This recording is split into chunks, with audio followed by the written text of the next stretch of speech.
At the heart of the incremental model proposed by Scrum lies the sprint review. Each and every end of sprint, the team gets to showcase their progress and readjust their plans when required. But what do we do with incomplete user stories? Work that is 90% done, 99% done, almost done. Do we demo this work in the sprint review? By the end of this video, you'll know the answer to this question. But first, we need to talk about the elephant in the room. There's this belief that that is a rule, a law of Scrum, that we need to demo only work that is 100% done. 100% done during the sprint review. We can't show almost done work. Is this true? People often quote this statement during the sprint review. The development team demonstrates the work that it has done. Pretty clear. And I need to confess something. This statement is true. It's in the Scrum Guide. This statement is true. The Scrum Guide doesn't tell you that you can't demo partially done or completed items. The Scrum Guide doesn't tell you that, but it's pretty clear on what you need to demonstrate during the sprint review. But still, this is from the Scrum Guide 2017, not the latest version. Let's read what the latest version of the Scrum Guide 2020 says about done or incomplete work. The purpose of a sprint review is to inspect the outcome of a sprint and determine future adaptations. The Scrum team presents the results of their work to key stakeholders and progress towards the sprint goal is discussed. During the event, the Scrum team and stakeholders review what was accomplished in the sprint and what has changed in the environment. To make it short, the word done has been replaced by accomplished. For me, basically means the same thing. But why? Why the emphasis on accomplished, on done, completed work instead of almost done, 99% done work? Why the emphasis on this? Well, honestly, I don't believe that there's something wrong with showing incomplete work during the sprint review, but still, something can definitely go wrong if you keep doing it. Let me explain. The sprint review, there's the stakeholders, the sponsors, everyone is here during the sprint review, and the team wants to show progress. They want to show what was done in the sprint, how the application is being updated, new features, new functionalities. And let's see the team starts showing incomplete work. For one sprint, everyone is pleased. Everyone is seeing the progress. They get positive feedback. The next sprint, same thing. They show incomplete work. Everyone is still pleased. Extrapolate that a few sprints down the line, and the team will be forced to show more and more incomplete work to give a sense of progress. Because they are completing the previous work. Something was demonstrated that was not done. So it still needs to be done. Work still needs to go on these items. And the more you go in the future, the more work is piling up for the team to get done. And at some point, if they show only done work, the work that will be shown will be the work that was shown a few sprints prior when it was incomplete.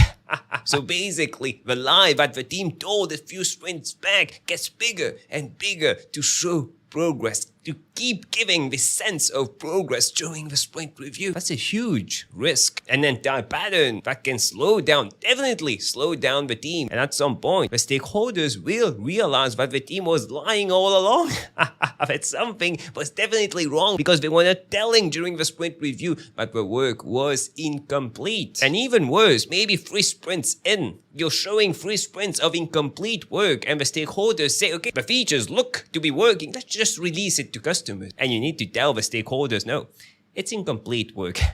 They will be very surprised because their expectation is if they're seeing something that is working during the sprint review, it's completed. We can push that to customers, which is not true for incomplete work. But still, it's not something new. When working with a classic waterfall model, waterfall project management in progress meetings, the project manager often showed that 10% of the work was completed, 20%, 80% of the work was completed. The problem with this approach is that 90% of the work can be completed. The project is green, but the remaining 10%. The work needed to complete this remaining 10% can be greater in duration than the 90% of the work complete. This way of showing data often gave a false sense of being on track when we were definitely not on track. Compare that to agility.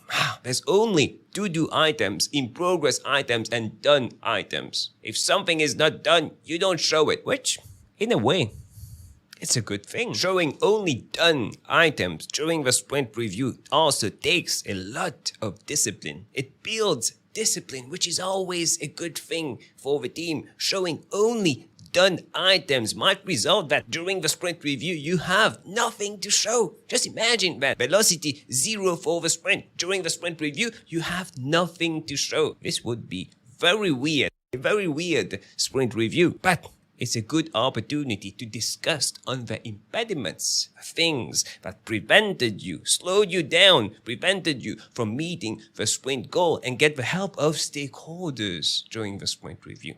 You shouldn't be hiding progress. You should give it as it is to the stakeholders. And this transparency will lead to inspection, realizing that we have a problem. Why aren't we capable of delivering done items every single sprint? What do we need to fix? What do we need to improve?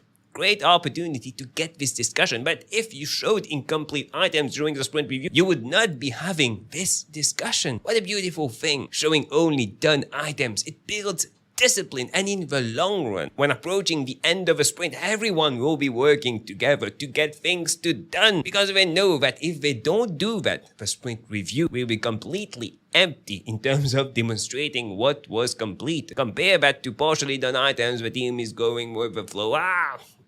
It's okay, even if we don't get done the items, we can always show incomplete items during the sprint review. Now, I can't end this video without talking about the reasons why you should be showing partial work during the sprint review, because there's some reasons. Remember, the sprint review, the main purpose of the sprint review is to get feedback from stakeholders, inspect what happened during the sprint, what was built during the sprint, so that we can adapt, take actions, readjust our plans, and it's done every single sprint, once per sprint. For big projects, it might be very rare to get all these stakeholders in the same place at the same time in the same room. And you get this opportunity once every sprint. So use it.